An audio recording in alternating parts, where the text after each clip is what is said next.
right, we're recording. Okay. Hello, Dolores. Hey, Barry. Nice to see you. It's You great to look see. very campy. You're very campy there in your woodsy background. I've been told that we're not supposed to have such a busy background in Zoom, but Yeah, yeah.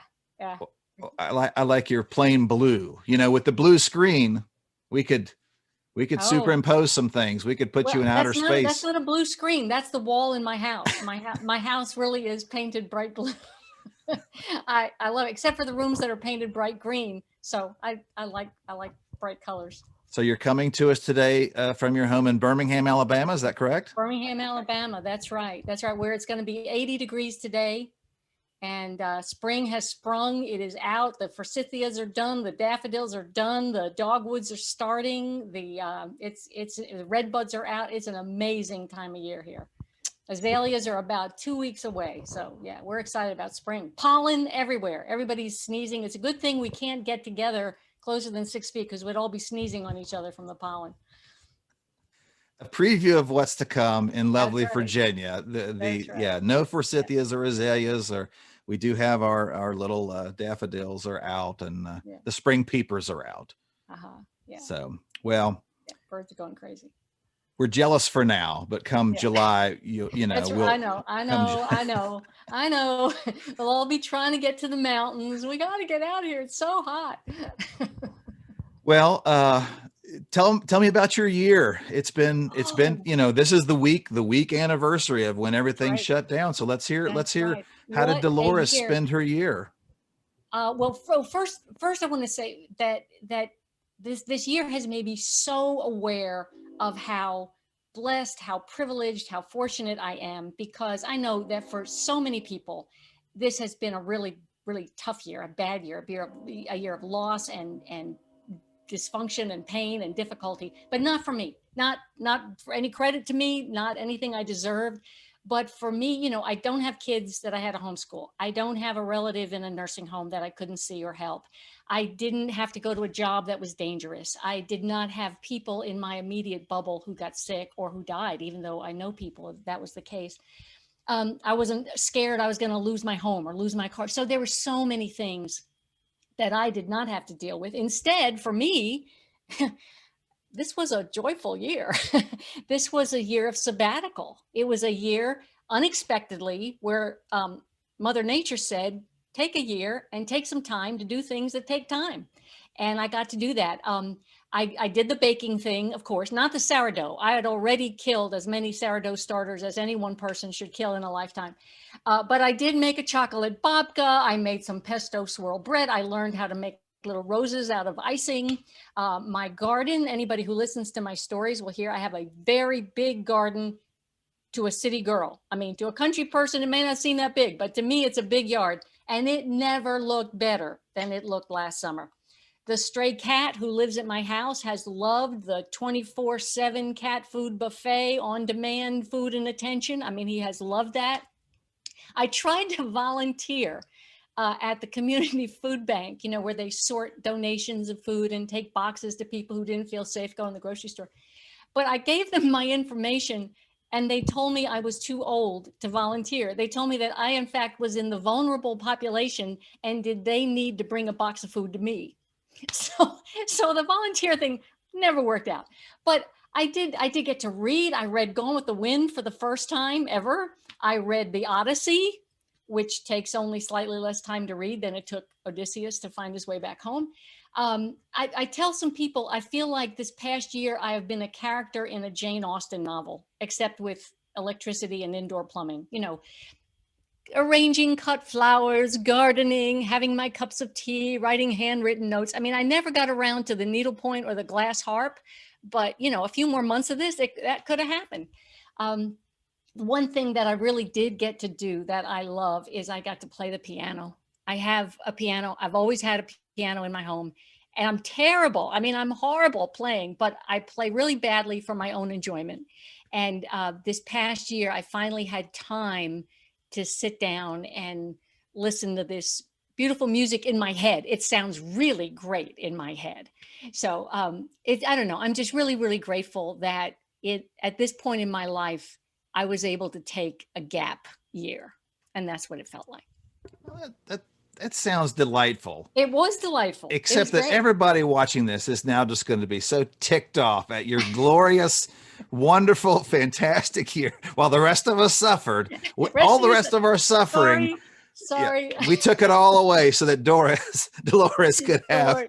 That's right. That's right. Like I said, not deserved, no credit to me, but if I'm honest, that's the way it was. It That's really was. fantastic. Good It for really was. you. Good Yeah, for you. it's great. Wonderful.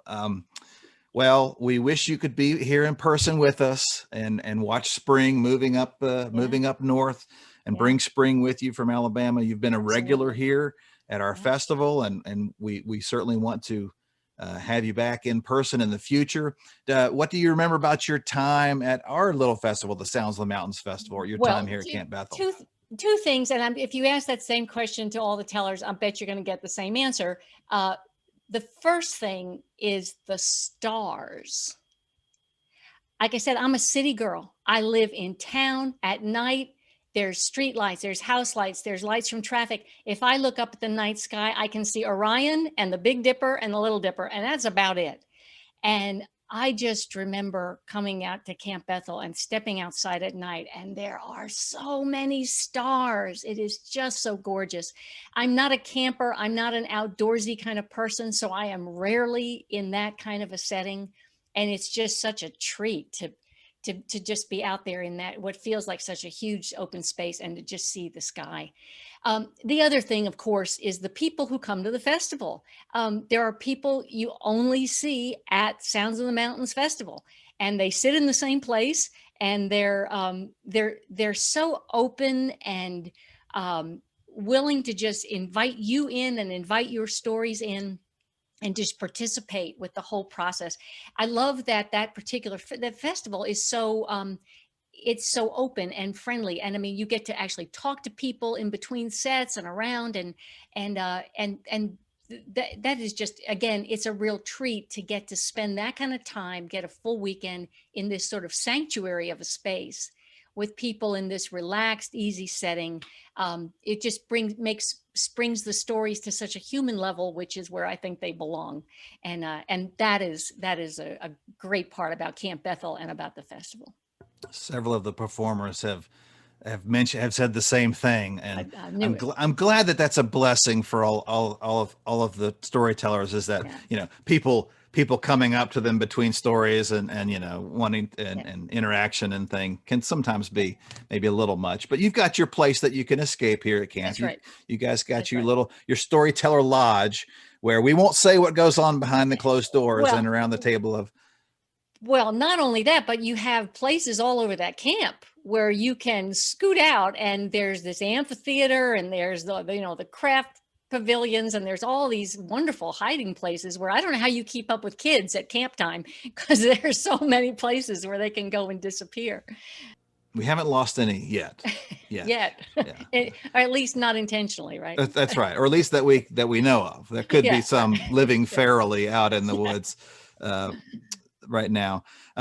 Food is a big focus at our festival, and apparently food is also a big focus inside the performer lodge on the weekend too. So what's your Oh, favorite festival fare from Sounds of the Mountains? well, when I think about food at Sounds of the Mountains, I think about two things. One, I think about oatmeal cookies. I really don't remember if these oatmeal cookies were from one of the tables where they were selling the food in the hall, or if it was somebody in the audience who brought these homemade cookies. I just remember the most fabulous oatmeal cookies, just soft enough, just crispy enough, just sweet enough. Oh, perfect. But the big food memory happened inside the Teller Lodge, our secret lodge. And it was the year that Carol Hole, Alan's wife, very generously made supper for all of us for one night of the festival. Big pot of pan of lasagna, big salad, big loaf of crusty French bread. And as she was setting it all out for us, she was slicing that French bread with a very sharp bread knife. And she cut her hand, cut it so badly that she and Alan had to take off for the emergency room. And the rest of us were left there hoping she was okay. Turns out she was eventually, but hoping she was okay, and looking at that red sauce in that lasagna and hoping that all the red was coming from tomatoes and not from something else. So if I do get to come back to Camp Bethel and Sounds of the Mountains, what I would like to have are some of those oatmeal cookies and any food that does not send somebody to the emergency room. Okay. Some Carol-free lasagna. No DNA in the lasagna. Yeah, right. Maybe we'll have what Kevin refers to as hot dish, you know, we call casserole. He calls it the hot dish. So I've asked a lot of the performers the same questions. And so it's neat. We can kind of do a mashup of the answers or something. And I've asked each performer to talk about, if they're willing to talk about one of the kind of the most difficult or the worst venue, you know, without implicating specifically a festival, especially one that you return to over and over again, or that pays really well. Would love to hear, you know, because you tell it, you've done all kinds of things. You've done acts, you've done plays, you've done recordings, you've done festival after festival after festival, speaking engagements, you know, probably weddings, funerals, and bar mitzvahs. So I would love to hear maybe one of your worst or most memorable situations you found yourself in. Well, there were lots of bombs, I can tell you, but probably the most memorable one happened quite a few years ago. It was long enough ago that there were no cell phones, which is important to know. It's important to the story. So no cell phones. In June of that year, I was invited to tell a Christmas story at a corporate Christmas party. This was a local heating and air conditioning company that was going to have a big Christmas dinner for their heating and air conditioning maintenance guys, installers, repair guys, first and second line supervisors. And I was going to tell a story after dinner. The event was scheduled for Saturday, December 4th. In June, when all this was set up, no one could have known that on the evening of Saturday, December 4th, the University of Alabama Crimson Tide football team would be competing in the SEC Conference Championship game, kickoff at 7 p.m. Now, I don't know how things are in Virginia or other parts of the country, but in Alabama, we take our football seriously. I mean, people plan their weddings seriously around the Alabama football schedule in the fall. I even have heard of people who scheduled births, you know, induced labor so that they could have their baby before the weekend because they didn't want to miss the game. Anyway, so Saturday, December 4th comes around, but we're having the party. That evening, all of those heating and air conditioning guys wanted to be at home in their lazy boy, you know, cold beverage in one hand, plate of nachos in the other, watching the Crimson Tide just cream whatever opponent they were playing. Instead, at 5 p.m., just as all the pregame activities were starting on TV, they had to show up in a coat and tie at a local country club where the open bar was just opening up at 5 p.m. so that they could grab a drink, go down to the grill downstairs where there were lots of TVs and they could watch all the pregame activities. But at 7 o'clock, right at the coin toss, they were shepherded back upstairs to the formal dining room where they had to sit at little tables of 8, remembering to keep their elbows off the white tablecloths, having to make small talk with the spouse of their coworkers, and no cell phones. So they could not even be discreetly watching the game under the napkin in their lap. No. Dinner is served. Dinner is a heavy cream soup, prime rib, baked potato loaded with sour cream and butter, cheesecake for dessert. The open bar stays open the whole time. The waiters are circulating the tables. No glass ever goes less than half full. 9:30 that night, when these guys have had 2.5 hours of listening to shouts of "Roll Tide" coming from the grill downstairs, the president of the company looks across the table at me and says, "Get up and tell your story." So I try to suggest that maybe some of the guys might like to go down, see the end of the game. We're well into the fourth quarter by now. And maybe just the people who want to hear a story because, no, get up and tell your story. So I get up and I face a sea of glazed eyes, red, angry faces, those top buttons on those dress shirts just ready to pop in frustration. those guys wanted to be anywhere. I mean, they wished they had an emergency furnace repair call, because then they would be in a house that would have the TV on. But instead, they're listening to me tell one of my little Christmas stories. I'm trying to slice and dice the story, tell it in as short a period of time as possible, but long enough to fulfill my contractual obligation with the company. I sit down, I think there's going to be a run for the exits, but no, the president of the company then has to get up and give a 10-minute speech thanking everybody for their contribution to the company. Finally, they are released. Those ties come flying off. Those top buttons get unbuttoned. There is a stampede for the exits, and down they all went. It could have been worse, Barry. There could have been children there, as happened to me at another corporate Christmas event, adult only event, where it turns out there were not only children, but right after my story, Santa was going to come and give presents to all the tots who throughout my entire story were running, screaming around the banquet hall going, "Where's Santa? We want Santa. Where's Santa?" So it could have been worse. I told my sister about my disaster with the heating and air conditioning guys, and ever since, my sister refers to it as my train wreck. So that is probably the worst ever. Oh, it wasn't so bad until that pun. Until the pun. Yeah, if Alabama had lost, the guys might not have minded so much. Well, I'm glad that your career has been on the upward ever since. Right. I would say I have not been invited back to that company's Christmas party ever since. I don't know if they've had it again, but they've been more careful with the football schedule, I think. Yeah. Yeah. Well, hopefully Zoom storytelling and online storytelling is not as painful. Well, the thing is, with Zoom storytelling, anybody can click off anytime. If they want to go be doing something else, they can go do something else. You just post your picture up there instead of the live face, and nobody knows you're gone. This is true. This is true. Well, we're so thankful that you're participating in our festival this year, and we're really looking forward to seeing your stories. Congratulations! You've already submitted all your stories. Is that correct? I have. Yeah. Oh man, these fantastic women storytellers, man, they got their stuff done, and now we're twisting the arms like Kevin Kling, like he's dragging his feet, and Bill Lepp is, "Have I told this one before? I'll do this." We're like, "Come on, guys, come on." Maybe they just have much more important things to do. I can't imagine what, but. We'll give them the benefit of the doubt. That's right. We'll give them the benefit of the doubt.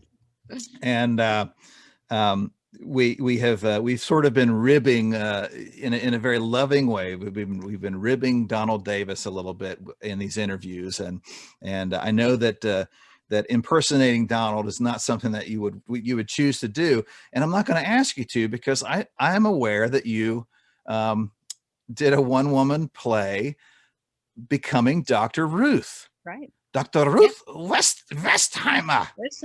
And my inner middle school Barry got very excited to hear your Dr. Ruth impersonation. And what would you like to tell to the Sounds of the Mountains Festival attendees as Dr. Ruth? No. I want to tell you that the Sounds of the Mountain Festival was a key element in that performance, because it was when I arrived at the festival and was checking phone messages, couldn't get a signal on my phone. That's when I got to see the stars. I had to go way outside to get a signal. And that's when I picked up a message. "Hello, Dolores, this is Dr. Ruth Westheimer. I can come and see the show in Birmingham, Alabama." And she did. She came to see the show. She sat in the front row center and watched me be her. That was a scary night. But I got that phone call at Camp Bethel the night before the festival began. So Camp Bethel and Sounds of the Mountains will always be connected with Dr. Ruth. So there you go. Our brush with greatness. There it is. We can't use any of her curriculum during our summer camp for fear of what, it's a church camp. Well, yeah, that's right. Maybe we'll have a special retreat weekend. Yeah, you do adult groups too, right? Don't you? Yeah, we do.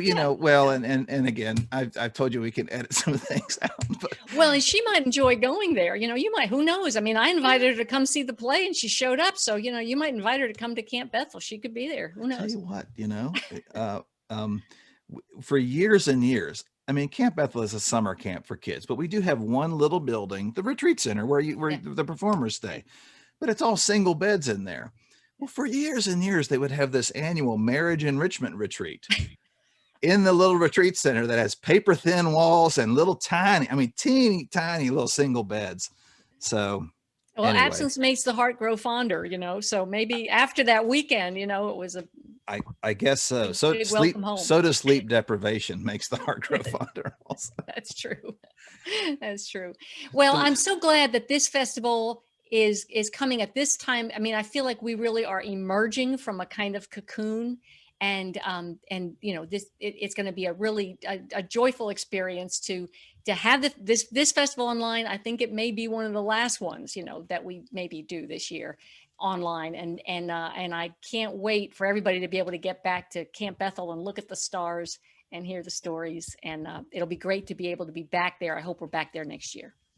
We'll walk out together up into the big field, way away from the lights of the camp, and do some stargazing.